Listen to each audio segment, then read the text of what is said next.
शिवाय। ओम नमः शिवाय। ओम नमः शिवाय।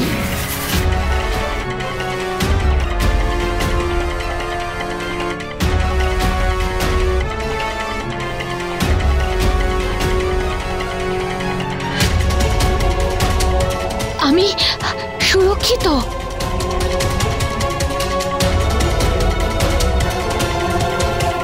শিবানী,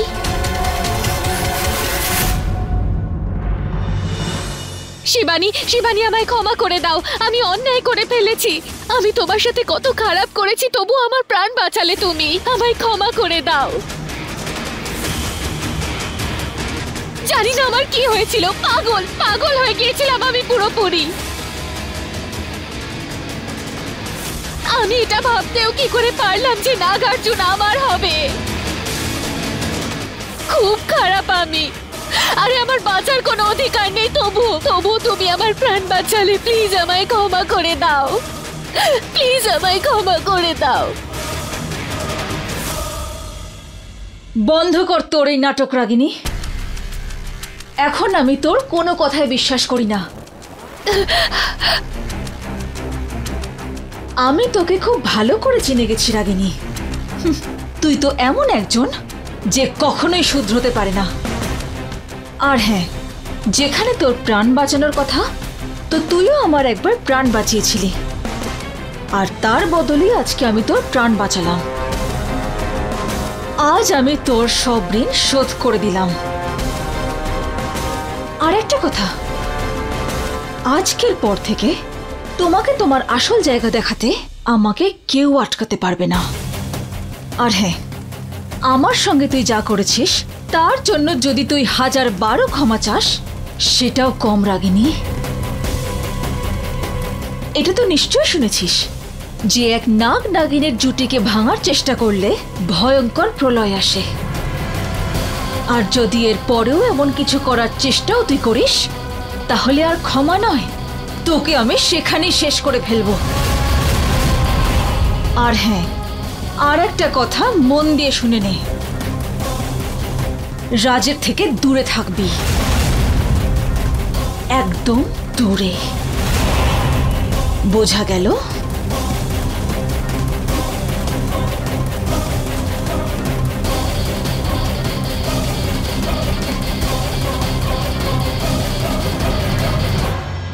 ও নাকি আমার প্রাণ বাঁচিয়েছে। তুই আমার প্রাণ বাঁচিয়ে আমার উপরে কোনো দয়া করিসনি শিবানী, বরং আমার প্রাণ বাঁচিয়েছিস নিজের ভয়ের কারণে। এই ভয়ে যে আমি বন্দি থেকে তোর আর রাজের সত্যিটা যাতে না বলে দিই।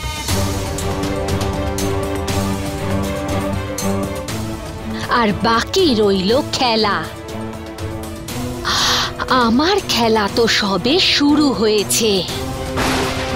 তুই শুধু মুখেই বলে যা, আর আমার যেটা করার আমি সেটাই করব।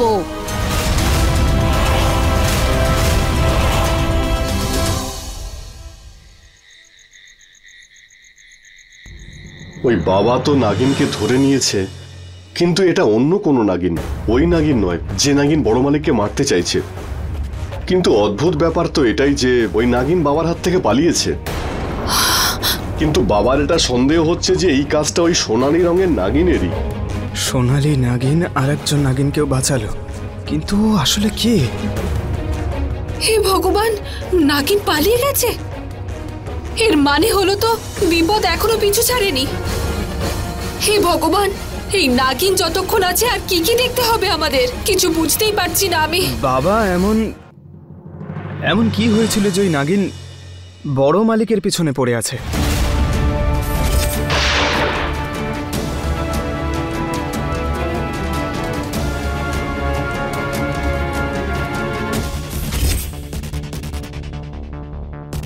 আর এমন কি হয়েছিল যার প্রতিশোধ নিতে ও বড় মালিকের কাছে বারবার আসছে? উনি এমন কিছু তো চুপ কর রাজ। দেখ, যেটা নিয়ে আমাদের কোনো লাভ নেই সেটা নিয়ে মাথা ঘামিয়ে কি লাভ হবে? অনেক রাত হয়ে গেছে, গিয়ে শুয়ে পড়।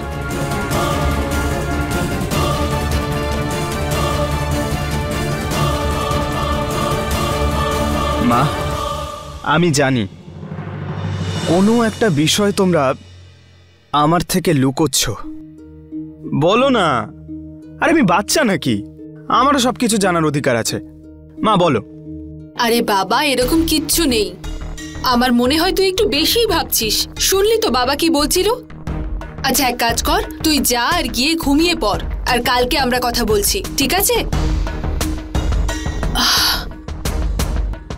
আর বাবা, আজ যে তোর আশীর্বাদটা হলো না, তাতে আমি খুব কষ্ট পেয়েছি। কিন্তু আমরা কাল সকালে এই ব্যাপার নিয়ে আলোচনা করব আর ঠিক করব কি করা উচিত। তুই এই ব্যাপার নিয়ে আর বেশি ভাবিস না, ঠিক আছে? যা, গিয়ে ঘুমিয়ে পড় এবার।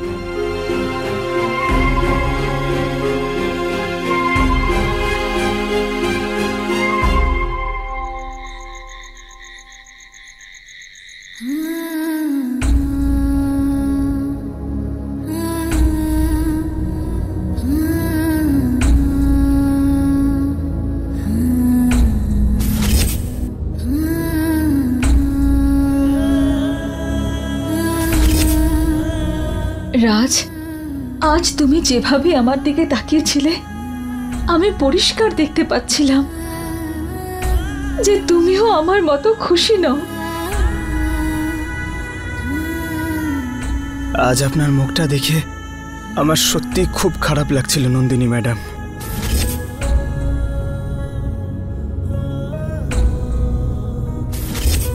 আপনার মনের দুঃখ আমাকেও কষ্ট দেয় নন্দিনী ম্যাডাম।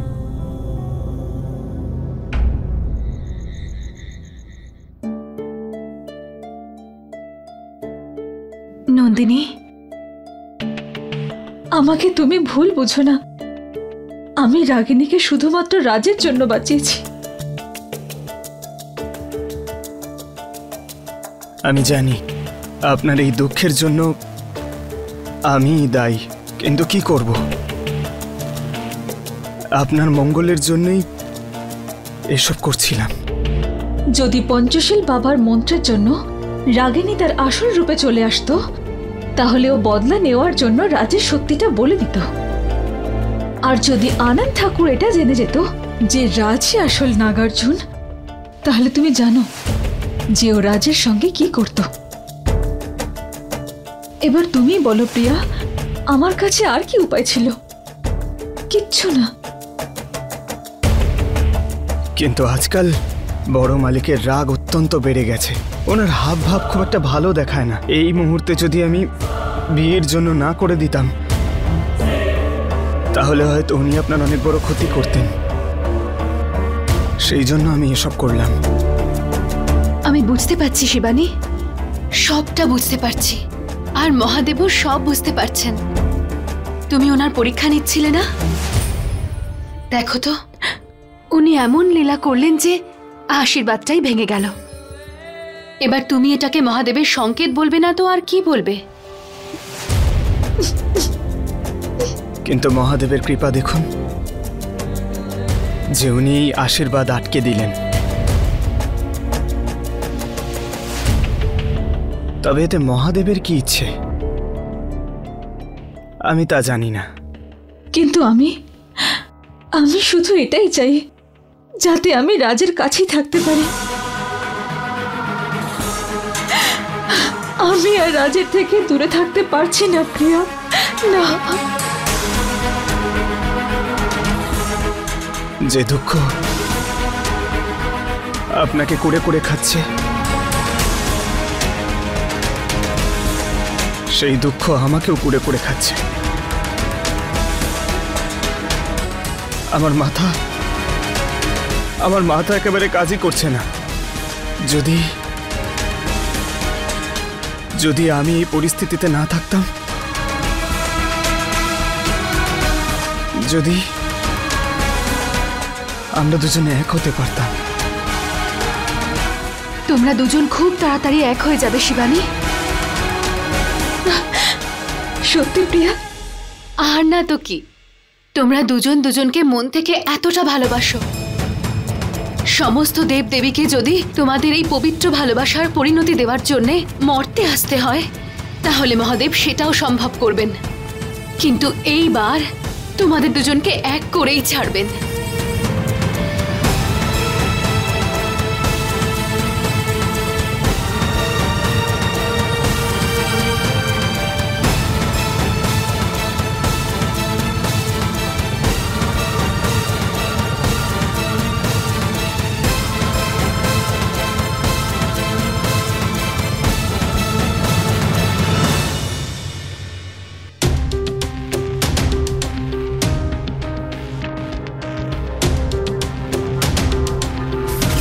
অলোক নিরঞ্জন, আমার যোগ শক্তির দ্বারা আমি জানতে পেরেই গেছি আমার কাছ থেকে পালানো নাগিন এখন তোর বাড়িতেই আছে।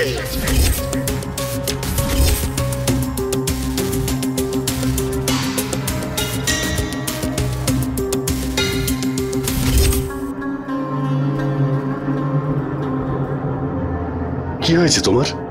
এত রাতে উঠে বসলে কেন? কোনো খারাপ স্বপ্ন দেখেছো নাকি? দেখো না, রাজের আশীর্বাদটা হতে হতেও হলো না।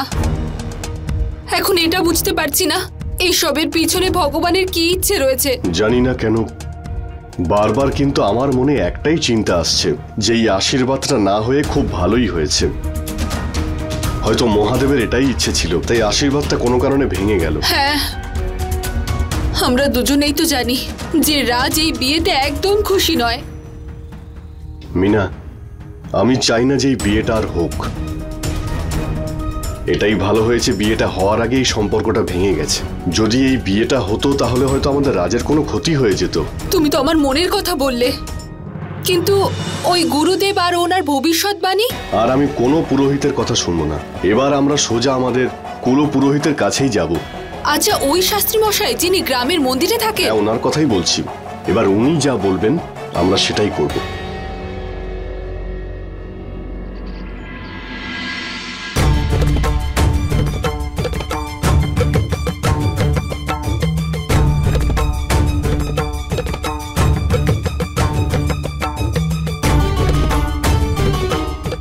এসো লক্ষণ, পুরো 20 বছর 25 দিন পরে এলে। সবকিছু ঠিকঠাক আছে তো? বাবা, আপনি কি করে জানলেন যে আমরা?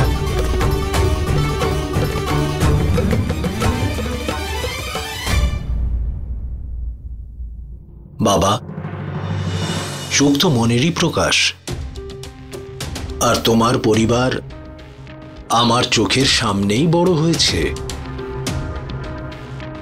আসন গ্রহণ করো।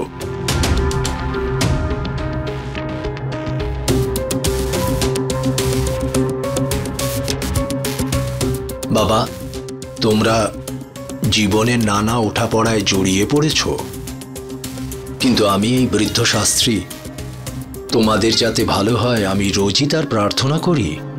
দেখুন বাবা, এত বছর না আসার জন্য আমায় ক্ষমা করে দিন, কিন্তু এখন খুব বড় বিপদে পড়েছি। জানি। তোমার ছেলে রাজের জন্য এসেছো, তাই না? বলো, কি হয়েছে?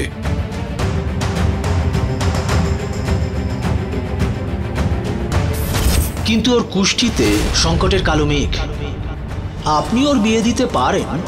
দেখুন, যত তাড়াতাড়ি অন্য মেয়ের সাথে আপনারা রাজের বিয়ে দিয়ে দেবেন, তত তাড়াতাড়ি ও বিপদ মুক্ত হবে। কিন্তু এই পুরোহিতের কথা শুনে আমরা রাজের আশীর্বাদ করতে চেয়েছিলাম, কিন্তু আশীর্বাদের দিন এমন এমন ঘটনা ঘটলো যে এই আশীর্বাদটাই হলো না। আর সেই থেকে আমার মন ভয়ে আর আতঙ্কে আছে। এই নিন, এই রাজের কুষ্ঠি নিয়ে এসেছি আমি। কোনো প্রয়োজন নেই।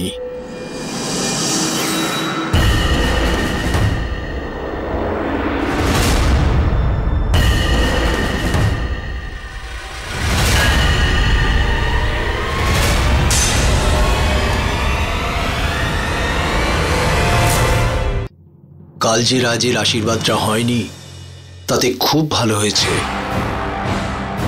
যদি এই আশীর্বাদ হয়ে যেত তাহলে অনর্থ হয়ে যেত লক্ষণ। ওই পণ্ডিতের বলা সব কথাই ভুল। আমার শক্তি এই মুহূর্তে সবকিছু ঝাপসা দেখতে পাচ্ছে। কিন্তু এটা স্পষ্ট, ওই মেয়েটির সাথে রাজের আশীর্বাদ হওয়ার পর রাজের উপর মৃত্যুযোগ আসা তো নিশ্চিত ছিল। কি মৃত্যুযোগ? হ্যাঁ বাবা, কাল ঈশ্বর তোমাকে বিপদের হাত থেকে রক্ষা করেছেন। তিনি স্বয়ং রাজকে মৃত্যুর মুখ থেকে ছিনিয়ে এনেছেন। ওনার লীলা তুলনাহীন। তাহলে বাবা এবার বলুন, রাজকে আমি কি করে সুরক্ষিত রাখবো? রাজ তখনই সুরক্ষিত যদি তার বিবাহ দন্তের ন দিয়ে শুরু নামের মেয়ের সাথে দেওয়া যায়। ওর চারিদিকে বিপদ ঘুরে বেড়াচ্ছে, কিন্তু ওই মেয়েটি গ্রহ নক্ষত্র রাজের জন্য সবকিছু বদলে দেবে।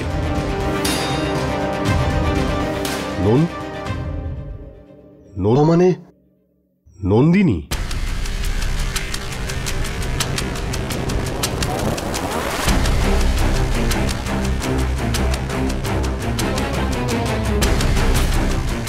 বাবা, আপনি আমাকে বড় ভুল করা থেকে বাঁচালেন। আপনার কাছে এসে আমি ভবিষ্যতের পথ একদম পরিষ্কার দেখতে পাচ্ছি।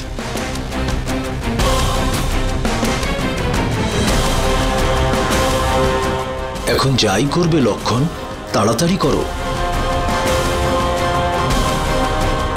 কারণ গ্রহ নক্ষত্রের পথ বদলাতে সময় লাগে না।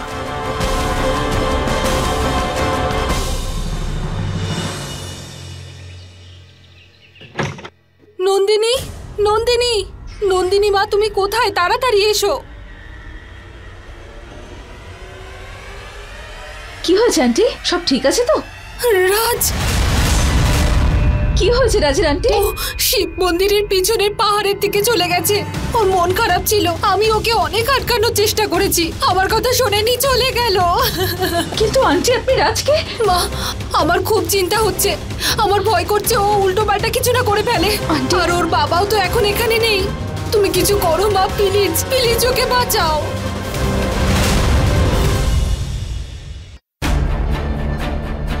আন্টি আমাকে মন্দিরে কেন এনেছেন? আরে মা, তুমি চলো না, আমি বলছি, এসো।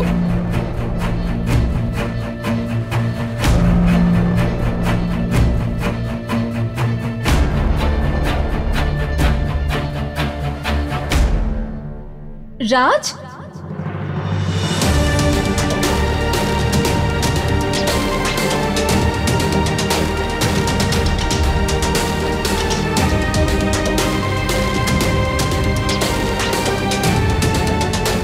মহাদেবকে অসংখ্য ধন্যবাদ যে তুমি একদম ঠিক আছো।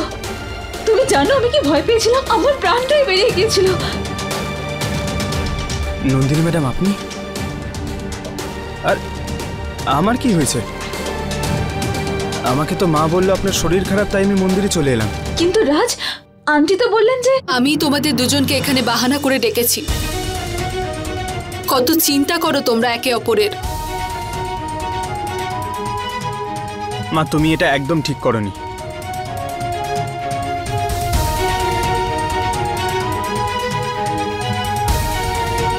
কোথায় যাচ্ছিস তুই? আমি তোদের দুজনকে এখানে ডেকেছি মানে তার কারণ আছে। কিন্তু হ্যাঁ, আজ তোমাদের দুজনকে একজন মা হয়ে কিছু বলতে চাই, ঠিক আছে?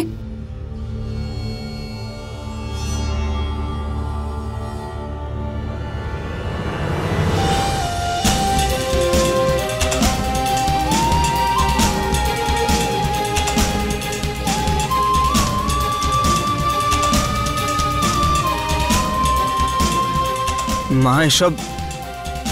নন্দিনী মা, আজ পর্যন্ত আমি তোমাদেরকে শুধু দূরে দূরেই রেখেছি, কিন্তু সেটা আমার ভুল ছিল।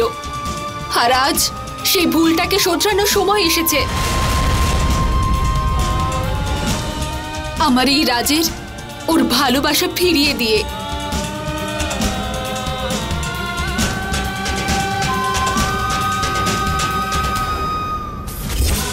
হ্যালো, হ্যাঁ কি বললো শাস্ত্রী মশাই? মিনা, শাস্ত্রীজি বললেন যে খুব ভালোই হয়েছে যে রাগিনীর সঙ্গে বিয়েটা হয়নি, না হলে খুব বিপদ হতো। উনি বলছেন রাজের সঙ্গে নন্দিনীর বিয়ে হলেই ভালো হবে। আচ্ছা ঠিক আছে। হে ভগবান, এ কি করছিলাম আমরা? মা হয়ে নিজের ছেলের আনন্দকে কেড়ে নিচ্ছিলাম। এখন আমি ওকে ওর ভালোবাসাকে ফিরিয়ে দেব। নন্দিনী মা, আজ পর্যন্ত রাজ যদি তোমার থেকে দূরে থেকে থাকে তার একটা কারণ আমিও।